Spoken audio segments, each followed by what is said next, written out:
Kepulangan jemaah haji disambut haru keluarga. Sebanyak 390 jemaah haji asal Kabupaten Maros tiba di Asrama Haji Sudiang.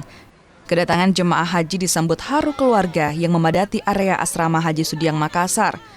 Kloter 12 terdiri dari 232 orang jemaah haji asal Kabupaten Maros dan 149 dari Kabupaten Luwu Timur dan 2 jemaah haji asal Kota Makassar. Dari 391 jemaah haji, 1 diantaranya wafat di Arab Saudi.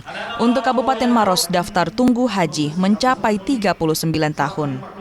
Gimana nangis ya Bu? Bahagia. Nasi bahagia Bu. Oh. Ibu kalau boleh tahu ini keluarganya kloter berapa yang datang ini Bu? Kloter 12. Kloter 12 ya Bu. Oh iya. Oh, tapi Bu gimana perasaannya sudah tiba keluarganya Bu dalam kondisi sehat ini Bu? Ya sehat. Alhamdulillah senang ya Bu.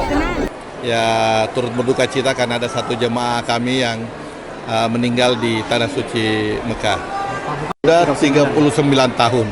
Jadi inilah sebuah rasa syukur mungkin para jamaah ini karena dia kalau sekarang mendaftar Maros 39 tahun, kalau Timur 32 tahun.